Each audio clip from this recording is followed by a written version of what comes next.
क्या आपको पता है प्री मैच्योर बेबीज जो होते हैं उनकी मौतें हाइपोथर्मिया की वजह से सबसे ज़्यादा होती है। ये हाइपोथर्मिया क्या होता है? तो हाइपोथर्मिया वो कंडीशंस होता है जब बॉडी का टेम्परेचर नॉर्मल टेम्परेचर से लो होने लग जाता है, जिसकी वजह से पर्सन की डेथ होती है। ये हाइपोथर्मिया जो सबसे ज़्यादा पाया जाता है वो छोटे बच्चों में, स्पेशली प्री मैच्योर बेबीज़ में पाया जाता है। प्री मैच्योर बेबीज़ किसे बोलेंगे? वो बच्चे जो टाइम से पहले ही जिनका जन्म हो जाता है, like full term babies 37 to 40 weeks में होते हैं। वहीं 37 से जिन बच्चों का जन्म पहले ही हो जाता है उसे हम बोलते हैं प्री मैच्योर। ठीक है, आपने सुना होगा 9 मंथ से पहले ही बच्चे का जन्म हो गया, ये कंडीशंस कहलाता है आपका प्री मैच्योर। इस कंडीशंस में जब बच्चे का जन्म होता है तो उनकी बॉडी, स्किन, टिश्यू कुछ भी मैच्योर नहीं है, जिसकी वजह से वो बॉडी का टेम्परेचर मेंटेन नहीं कर पाते और उनको हो जाता है हाइपोथर्मिया, राइट, और इसकी वजह से उनकी डेथ भी हो जाती है। चलिए, अब ऐसा होने का रीजन क्या है? फर्स्टली तो जानो बहुत सारे कारण है, लेकिन सबसे पहला कारण है बच्चा जब मदर वूम में होता है तो वो एक गर्म एनवायरनमेंट में होता है। इंट्रायूटेरल लाइफ में बच्चे जो है एमनाइटिक फ्लूइड में होते हैं, समझ लो एक गर्म पानी में होता है बच्चा। लेकिन जैसे ही बच्चे का जन्म होता है वो एक्सटर्नल एनवायरनमेंट में आ जाता है। यहाँ का एनवायरनमेंट क्या है? ठंडा होता है। ठीक है, ठंडा होने की वजह से वो बॉडी का टेम्परेचर बैलेंस या मेंटेन नहीं कर पाता है। जो नॉर्मल वेट बेबीज होते हैं उनके पास होता है ब्राउन फैट, जिसकी वजह से वो एक ब्लैंकेट का काम करता है और इसकी वजह से बच्चा अपने आप को मेंटेन कर लेता है, बॉडी का टेम्परेचर एक सर्वाइव कर पाता है, राइट। लेकिन प्री मैच्योर बेबीज के पास तो ये फैट भी नहीं होता है। ठीक है, तो बहुत सारे ऐसे कारण हैं। फर्स्टली जो है वो आपका very less body fat. Pre mature babies जो होते हैं उनके बॉडी में फैट बहुत कम होता है, जिसकी वजह से, क्योंकि फैट क्या करेगा, एक ब्लैंकेट की तरह बॉडी को प्रोटेक्ट करता है। प्री मैच्योर बेबीज में ये चीज़ होता नहीं है, प्री टर्म बेबीज में, जिसकी वजह से उनको ठंड जल्दी लग जाता है। ठीक है, सेकेंड जो रीजन होता है वो होता है थीन स्किन। आप अगर देखे होंगे प्री मैच्योर बेबीज को, उनकी स्किन कैसे होती है? फ्रेजाइल होती है। तो फ्रेजाइल होती है, बहुत ज़्यादा थीन होती है, जिसकी वजह से क्या होता है, वो अपने बॉडी का टेम्परेचर को मेंटेन नहीं कर पाते, उनको गर्माहट नहीं मिलती और इसकी वजह से उनकी डेथ होने के चांसेस बहुत ज्यादा होते हैं। थर्डली जो रीजन होता है लार्ज हेड।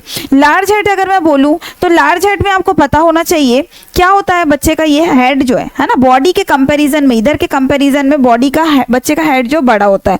आपको पता होना चाहिए हमारी स्किन जो है किस तरीके का काम करती है, हीट एब्जॉर्ब करने का भी और उसे बाहर करने का भी। तो इस कंडीशंस में बच्चे का जो हेड बड़ा है, यहीं से क्या होता है, गर्माहट बाहर निकलती है, जिसकी वजह से क्या होता है, बच्चे के बॉडी का टेम्परेचर बहुत ज्यादा लो होने लग जाता है, यानी ड्रॉप होने लग जाता है। ठीक है, इसीलिए क्या किया जाता है, जब बच्चा पैदा होता है उसके हेड को कवर करके रखा जाता है ताकि बॉडी का टेम्परेचर नॉर्मल रहे, ठंडा ना पड़े बॉडी। ठीक है, तो ये एक रीजन हो गया। इसके अलावा जो मैंने आपको बोला लेस ब्राउन फैट, ठीक है, ये ब्राउन फैट क्या करता है, आप बॉडी के फैट, बॉडी हीट प्रोड्यूस करने का काम करता है।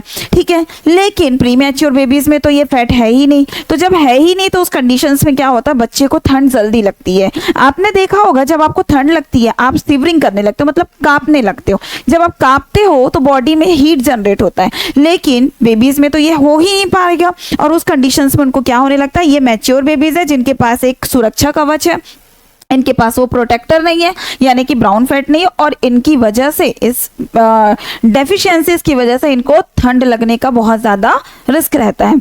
नेक्स्ट होता है आपका वीक टेम्परेचर कंट्रोल सेंटर, यानी कि आपका जो टेम्परेचर का कंट्रोल है, इस छोटे बच्चे के क्या हो रहा है, टेम्परेचर का जो सेंटर है कंट्रोल करने का टेम्परेचर को, वो वीक है, सिग्नल सही से दे नहीं पा रहा है। तो इस कंडीशंस में क्यों ऐसा हो रहा है, हाइपोथर्मिया क्यों ऐसा रीज़न है जिसकी वजह से बच्चे को जान जा रही है? तो इसका सबसे मेन रीजन हाइपोथैलेमस है। हाइपोथैलेमस, अब क्योंकि ब्रेन अभी प्री मैच्योर है, बॉडी प्री मैच्योर है, ब्रेन प्री मैच्योर है, तो हाइपोथैलेमस इनमें सही तरीके से सिग्नल दे नहीं पा रहा है और इसकी वजह से भी बच्चा अपने बॉडी का कंट्रोल या बैलेंस हम जैसे बोलते हैं वो नहीं कर पाता और इसकी वजह से बच्चे की जान जाने का बहुत ज़्यादा रिस्क रहता है। इसी सब रीजंस की वजह से जो प्री मैच्योर बेबीज होते हैं उनको हाइपोथर्मिया बहुत जल्दी होता है। ठीक है, अब इससे हम कैसे बचाव कर सकते हैं, मतलब कैसे प्रोटेक्ट करते हैं? क्या प्री मैच्योर बेबीज सरवाइव नहीं कर सकते? तो बिल्कुल सरवाइव करते हैं।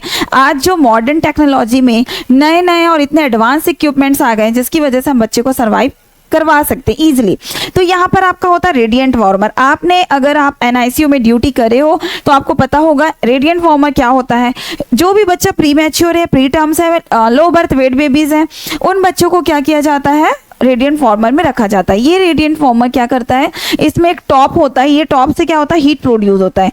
ठीक है, ये हीट बच्चे को क्या होता है, डायरेक्ट मिलता है, जिससे बच्चे के बॉडी का टेम्परेचर मेंटेन हो पाता है। ओके, तो ये एडवांस टेक्नोलॉजी। इसके अलावा स्किन टू स्किन केयर, ये आपका कंगारू मदर केयर, जैसे कंगारू अपने बच्चे को प्रोटेक्ट करता है अपने पॉकेट में रखकर, वैसे ही जब बच्चे का बर्थ होता है तो उसे क्या करते हैं, मदर के चेस्ट में रखा जाता है, जिससे माँ की गर्माहट बच्चे को मिल पाए और बच्चा अपने बॉडी का टेम्परेचर मेंटेन कर पाए, बैलेंस कर पाए।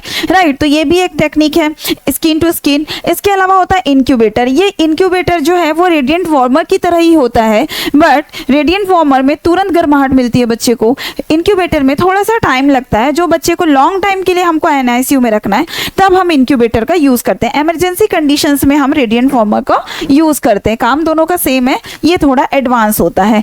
ओके, नेक्स्ट होता है आपका ह्यूमिडिफाइड एनवायरनमेंट। ठीक है, तो यहाँ पर ये भी एक ऐसा इक्विपमेंट होता है जिसमें अपन क्या करते हैं, humidified air reduce heat and water loss. ठीक है, तो ह्यूमिडिफायर क्या कर रहा है, रिड्यूस कर रहा है हीट को लॉस होने से, या अपन बोले वाटर के लॉस को रिड्यूस कर रहा है, जिसकी वजह से क्या होगा, बच्चे के बॉडी का टेम्परेचर मेंटेन रहेगा।